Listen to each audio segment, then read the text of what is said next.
Con el video de hoy vamos a concluir nuestro segundo curso de Ciencia y Deporte, 4 módulos que hemos preparado para ustedes con mucho empeño y mucha dedicación, con la colaboración de muchos colegas, tanto nacionales de aquí de Guatemala como de otros países. El día de hoy quería darle las gracias a todos por haber sido parte de este proyecto ya en su segunda edición, y a quienes van completando el curso pues extenderles mi más cordial felicitación y contarles que más adelante vamos a tener muchas más opciones para que puedan seguir educándose y podamos seguir aprendiendo todos. El día de hoy tengo el gusto de finalizar este curso con la charla Hallux Valgus en atletas, la cual va a ser impartida el día de hoy por el doctor Víctor Vinicio León Gaitán, quien es médico, traumatólogo y ortopedista guatemalteco, egresado del Seguro Social y con una subespecialidad de cirugía ortopédica en pie en la ciudad de Granollers y en Barcelona, España. El doctor Vinicio León ha sido uno de los más constantes colaboradores de ADESI desde su formación, y muchos de los conferencistas que nos acompañaron este año han sido de una u otra manera gracias al doctor Víctor Vinicio León. Así que les dejo mi último saludo en este curso. Les agradezco a todos los que lo hicieron posible y los dejo con el doctor Víctor Vinicio León. Muchísimas gracias a todos. Bueno, muchas gracias. Soy el doctor Vinicio León.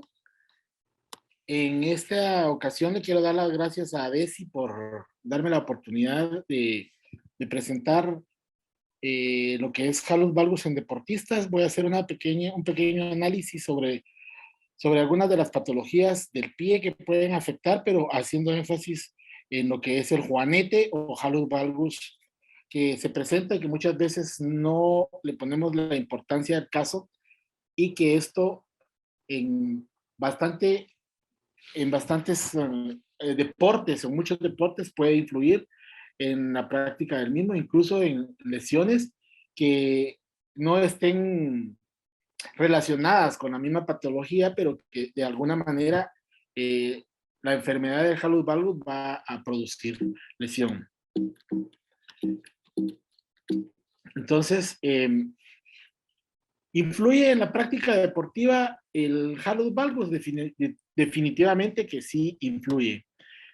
¿Por qué el Hallux valgus va a afectar la práctica deportiva? Lo que pasa es que todos los desórdenes del esqueleto que afectan la práctica deportiva van a venir desencadenados de alguno o varios desórdenes. Entre esto la patología del pie.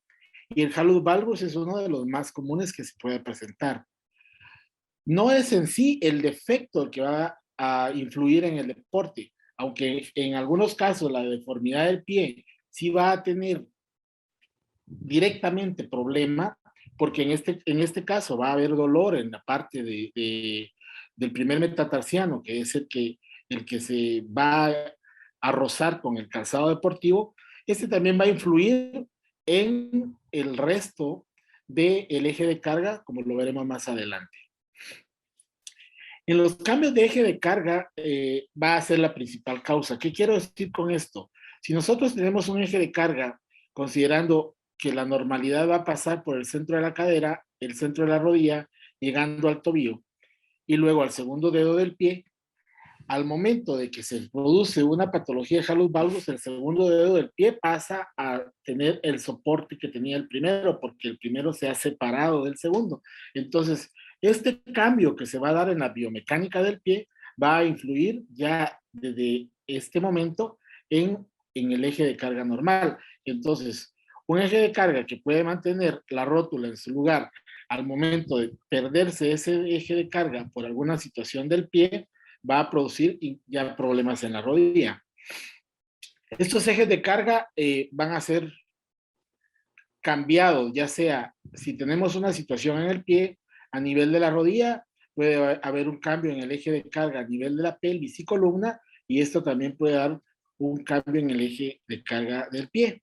Las causas de esto, pues, van a haber múltiples, pero me voy a centrar básicamente en lo que es el Hallux valgus como patología.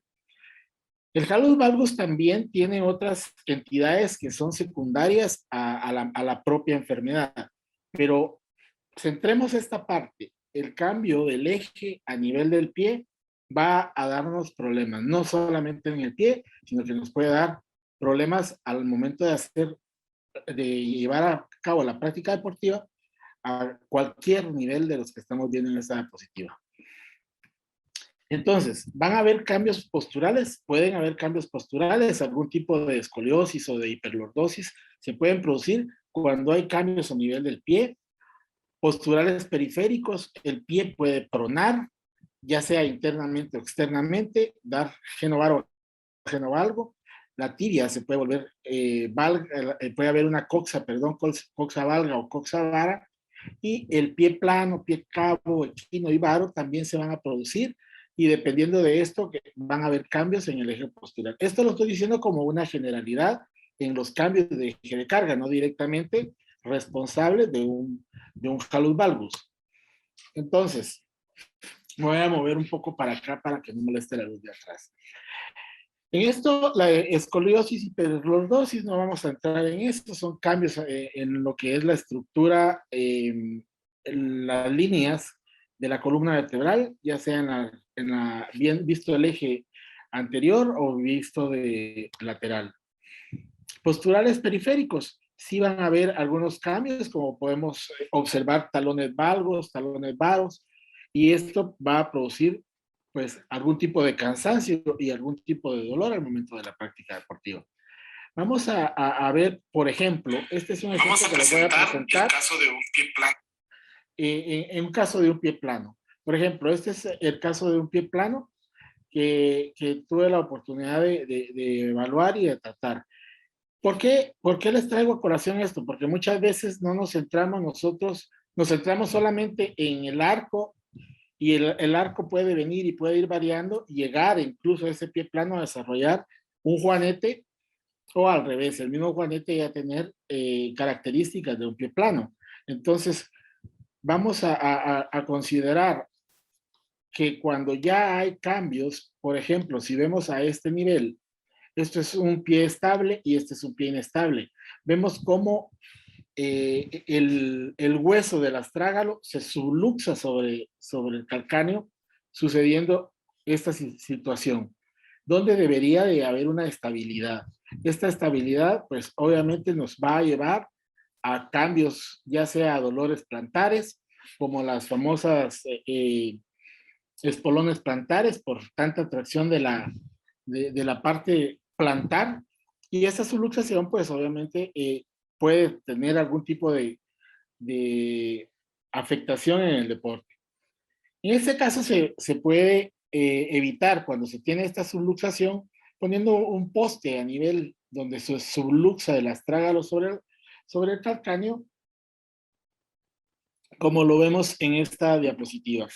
Anteriormente se utilizaba un poste como el que vemos más grueso, y el tipo 2 que se utiliza actualmente es un poste como el que vimos en segundo punto. En este caso, voy a irme un poquito más rápido, solamente estoy enunciando las situaciones que se pueden producir. Aquí ya vemos una radiografía, una imagen, perdón, fluoroscópica de cómo ese poste limita ya la caída. Entonces, al momento de ya no caer el astrágalo sobre el calcáneo, este poste nos va a evitar que se forme un pie plano, y esto también evitar fascitis plantares y un tipo de situaciones y circunstancias. Como les dije al principio, voy a hablar del halus valgus en deportistas, pero quiero hacer una generalidad en la patología del pie que nos va a influir, porque las fuerzas de carga no van a ser solamente en el antepié, pueden haber situaciones en el antepié que vengan del retropié. Entonces, vamos a ver, en este caso estoy colocando este tornillo poste con la ayuda de un fluoroscopio, y como vamos a ver acá, pues se logra colocar en el punto que deseamos con la ayuda de la imagen. Es una cirugía bastante sencilla, es una cirugía rápida. Entramos en el seno del tarso y colocamos este poste, como vamos a ver acá. Este ya entró, Y esta es la radiografía de control fluoroscópico donde estamos colocando este poste. Entonces vemos acá, esta es otra paciente, esta es una basquetbolista de 25 años donde le pido una radiografía sin apoyo del pie y una radiografía con apoyo del pie y vemos cómo se subluxa. Y el problema es bilateral. Vemos que acá tiene arco y al momento de subluxarse bota el arco. Entonces, problemas de este tipo vamos a encontrar y que nos van a traer circunstancias en las cuales vamos a tener cambio del eje de carga. Pero ¿por qué el hallux valgus es un punto que vamos a tocar en los deportistas y en esta charla? Porque tiene que ver con los puntos de apoyo del pie. El pie forma dos arcos, que es un arco anterior y un arco plantar, y los puntos de apoyo van a ser entre el talón, el primer metatarsiano y el quinto metatarsiano. Esos son los puntos normales. Al momento de cambiar esos arcos o esos puntos, va a darse esta circunstancia. Van a pasar los dedos centrales o los metatarsianos centrales a ser los que van a recibir la carga cuando en el momento de los cambios, ya sea de un hallux valgus o a nivel de un juanete de sastre. Y esto no solamente va a ser por el dolor que pueda causar a este nivel, sino que todo el cambio en la bóveda que pueda darse por situaciones como esta, dando incluso rotaciones del mismo metatarsiano, el cual al momento de hacer algún desbalance va a suceder subluxación de los sesamoideos, y estos son patologías que van a interrumpir en grande la presencia, el hacer correctamente un deporte. Por ejemplo, en un deporte de impacto, donde se tiene que hacer el impulso, o por ejemplo, en el caso del fútbol, donde los tacos o tarugos o tachones están en la parte donde soportan los puntos de soporte, valga la redundancia, del pie, va a ser sumamente doloroso. Entonces, pues este dolor va a limitar el rendimiento, claro que sí, porque vamos a tener entonces, aparte del dolor, van a haber marchas antálgicas, marchas para evitar estos puntos de contacto, y esto puede conllevar a hacer la práctica deportiva de una manera incorrecta, a usar un calzado incorrecto. Muchas veces se usa un calzado más flojo, y esto también va a influir en la práctica deportiva.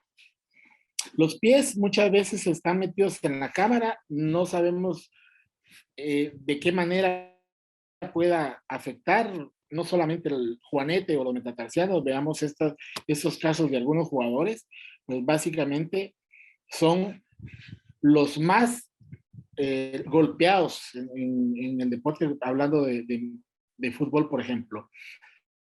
Va a influir en el rendimiento, como lo decía, sí, porque va a haber un cansancio, sí, porque al momento de haber una fatiga, ya va a correr esa fatiga, puede correr la fatiga a la parte posterior, por ejemplo, y dar dolores de talón, dolores al hacer una inversión del tobillo o del talón, puede haber ya problemas a nivel del tendón de Aquiles, recordar el uso del calzado adecuado.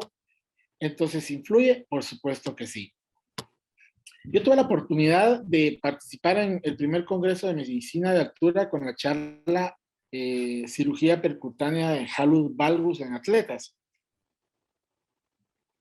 Y es tan interesante porque al ser una charla de cirugía, de medicina del deporte aplicada a las alturas, que se dio en Cusco, Perú, es una patología que no tiene que ver con las alturas y fue sugerida para presentarla en este congreso. ¿Por qué? Porque influye en la práctica deportiva.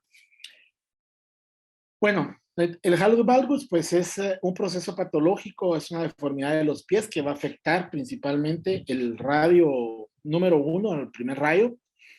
Va a ser caracterizado por la desviación lateral del primer dedo, o sea, el hallux valgus es la desviación lateral, y la desviación hacia la parte media del primer metatarsiano o metatarsus valgus. Es un síndrome de insuficiencia del primer rayo, porque el primer rayo pasa a tomar el soporte El segundo rayo pasa a tomar el soporte del primer rayo y entonces se vuelve insuficiente. Aquí tuve la oportunidad de tener una reunión, una comida con el doctor Viladot, hijo, que es uno de los más estudiados en la parte, lo que es pie en España, conjuntamente con el doctor Joan Roura, uno de los pioneros en la cirugía percutánea de Halus valgus. La historia, pues vamos a ponerla para que quede acá en la presentación. Viene desde los Reyes 1722 hasta la actualidad. Hay múltiples características y de mucha manera en la que se da la clínica de esto, pero básicamente fueron las que les dije anteriormente. ¿Por qué se produce? Van a haber causas intrínsecas, pues un pie aducto, una disposición de la fórmula digital o metatarsal, el tipo de pie, porque hay 3 tipos de pie, el tipo de pie cuadrado, el egipcio y el griego. O sea, el cuadrado, casi todos los dedos son del mismo tamaño, y luego el egipcio, donde el dedo primero es más grande que los demás, y el griego, donde el segundo dedo es más largo que el primero. Morfologías en la articulación cuneo-metatarsiana van a ser también algunas de las situaciones que van a producir esto. Laxitud ligamentaria, algunos halus valgus van a ser por esta laxitud. El morfotipo, como lo mencioné anteriormente, algunos procesos inflamatorios pueden dar problemas de juanete. La diferencia entre juanete y halus valgus es juanete es solamente la inflamación de la cabeza de la parte del primer metatarsiano, sin todos los demás cambios que tiene el pie. Causas extrínsecas, el calzado, algunas lesiones traumáticas pueden dar cabida en esta etiopatogenia. Nunca la causa de la deformidad del halus valgus y luego su progresión será consecuencia de un solo factor. Va a ser el etiológico, van a ser varios los factores, incluida la herencia. Entonces, ¿tiene que ver el calzado? Por supuesto que tiene que ver el calzado. ¿Cómo va a formarse el pie? Va a depender del tipo de calzado que se utilice, por supuesto que sí. La clínica, como les decía anteriormente, va a variar, va a ser muy diferente en un paciente y en otro. Puede ser unilateral o bilateral. Un porcentaje muy alto es bilateral. Bueno, entonces vamos a tener un pie ensanchado. El primer dedo va a estar desviado hacia afuera. Vamos a tener una hiperextensión de la articulación interfalángica del primer dedo. O sea, el primer dedo va a poder tener más laxitud al momento de poder hacer flexión, plantar o extensión, porque ha perdido la capacidad que tiene la cápsula articular de tener un tope en sus rangos de movilidad. Además va a haber deformidad del segundo dedo. Esta deformidad del segundo dedo se va a desplazar hacia arriba y va a hacer que haya una posición en garra o en gatillo del dedo, porque va a mantener tracción o traccionados la articulación interfalángica por acción de los tendones. Va a haber una deformidad del segundo dedo, como lo decía, y frecuentemente van a ser dedos en garra. Es muy importante también al momento de evaluar una patología como el halus valgus, encontrar que en la parte plantar se forman muchas veces callos, y esos callos, pues, a veces la gente lo que hace es estársela limando, porque pues no es una parte superficial, esta nada más es la punta del iceberg. La punta del iceberg porque esa piel del pie no está diseñada para soportar peso. Entonces, al momento de que el segundo metatarsiano toma el soporte que debería de tener el primer metatarsiano, comienza a haber fricción en la parte de la planta del pie y esto produce o forma el mencionado callo. Radiológicamente vamos a tener radiológicamente algunas situaciones que vamos a emplear para determinar qué tipo de patología, qué tipo de deformidad es la que tenemos ¿Y por dónde podemos abordar el tratamiento? Las proyecciones utilizadas van a ser antero-posterior con apoyo, laterales con apoyo, oblicuas y una axial plantar para ver los sesamoideos. Nos van a servir algunos ángulos para ya tomar la decisión del tratamiento. Estos son los que básicamente podemos utilizar. El ángulo metatarso-falángico, que es el ángulo que medimos entre la relación que tiene el metatarsiano con el dedo. No voy a entrar en detalle de cuánto es ni cómo se miden, sino que solamente los voy a mencionar. El ángulo intermetatarsiano, o sea, cuánto de ángulo tenemos en relación a la separación del primer metatarsiano versus el segundo metatarsiano. El ángulo de la cabeza y el primer metatarsiano, o pasa, pues vamos a tener una relación entre la parte articular del primer metatarsiano y la dirección que va a tener la primer falange. El ángulo de Daza va a ser la relación que tiene la base de la falange proximal a la línea media o el centro del primer metatarsiano. Y la posición de los sesamoideos es muy importante para determinar en qué punto ya hay más corrimiento del metatarsiano hacia la línea media. La fórmula metatarsal no es más que evaluar la longitud de cada uno de los metatarsianos, entendiendo que debe de ser en una cascada original. Significa que el primer metatarsiano debe de ser igual o mayor que el segundo igual o mayor que el tercero, y así en cascada. Aunque existen metatarsianos más cortos, o le llamamos index minus, pero cuando hay un index minus que no tiene relación con un juanete, no hay ningún problema. Y aquí podemos ver cómo están los sesamoideos, porque los sesamoideos van en el tendón y estos no se van a ir luxando, no se van a ir siguiendo al primer rayo. Y acá es otro de los problemas que causa dolor. Muy importante para al momento de hacer la cirugía percutánea es contar con un equipo de fluoroscopía, una posición adecuada en el quirófano que nos permita estar sentados enfrente del pie para poder tener el brazo en C en frente del paciente y tener de esa manera una mejor visibilidad. La posición del paciente es en decúbito dorsal con el pie péndulo. Puede ser una anestesia local con sedación, un bloqueo al tobillo o una anestesia epidural. No se utiliza torniquete en este tipo de procedimiento porque es importante que haya sangrado, como lo veremos más adelante. Entonces, esta es la posición. Acá estamos con el doctor Roura, con el que les mostré la fotografía anterior. Este es el instrumental. Pues usamos un bisturí corto, muy corto, como lo vemos acá, y estas son las brocas que se utilizan para hacer la corrección del juanete. El instrumental, pues es un instrumental básico. Necesitamos un motor que nos dé más de 10,000 revoluciones, las brocas y unas espátulas y el bisturí. Los pasos quirúrgicos que usamos en el halus valgus percutáneo, pues son la exocestomía, la osteotomía distal del primer metatarsiano, la tenotomía del aductor del primer dedo, la capsulotomía lateral y la osteotomía de la base de la falange proximal.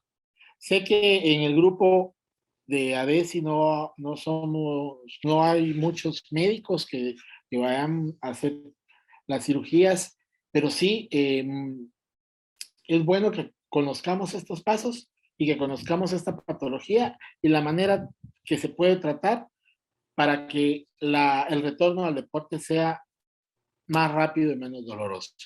Entonces, el primer paso es hacer una pequeña incisión para llegar a la parte que tenemos de exostosis del primer metatarsiano. Entramos en la cápsula con un bisturí, luego entramos con una lima. Con esta lima hacemos un espacio, creamos un espacio en la bolsa que formó la cabeza, y en este espacio luego introducimos la broca que nos va a permitir, por decirlo de esta manera, deshacer la exostosis, y por el mismo abordaje, al hacer una presión gentil, vamos a sacar esta pasta. Esta pasta es sangre con el hueso triturado que se hizo con la broca. Entonces, vemos acá cómo se limó con la broca. Aquí está la punta de la broca.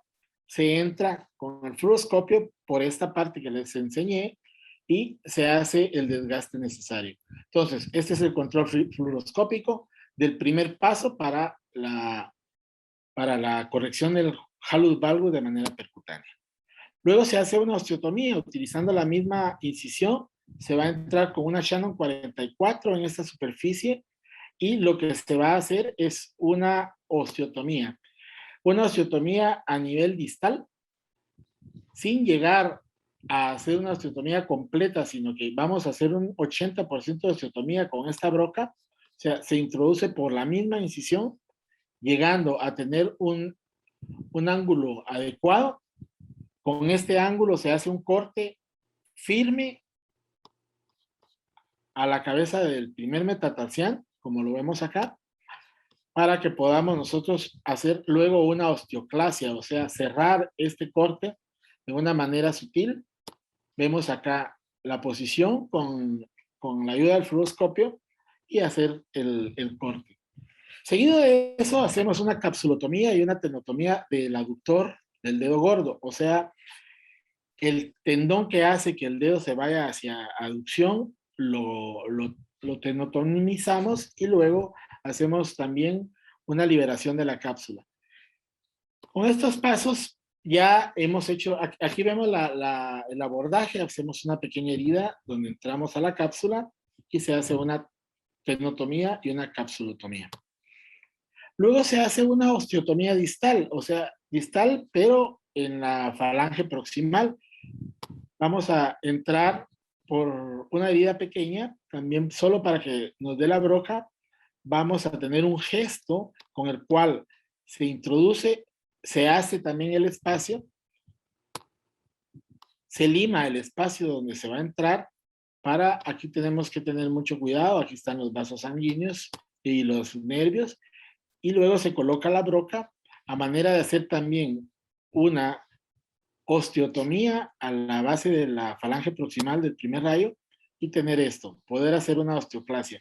Entonces aquí lo que hacemos es introducir a nivel de la base, dejando siempre una parte que nos permita hacer al final la osteoclasia. Aquí está concluido, aquí se hace la osteoclasia, y aquí ya hemos finalizado todos los gestos y hacemos un control fluoroscópico. Lo que conseguimos acá es tener una articulación flotante, donde podamos mover tanto la falange proximal del primer dedo como el metatarsiano.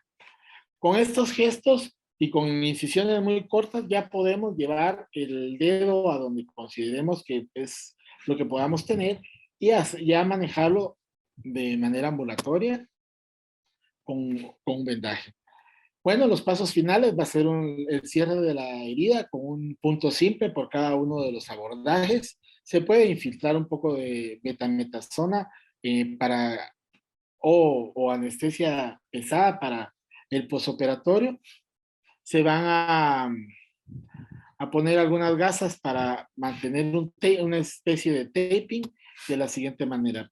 Acá este dedo ya lo podemos llevar al punto que queramos.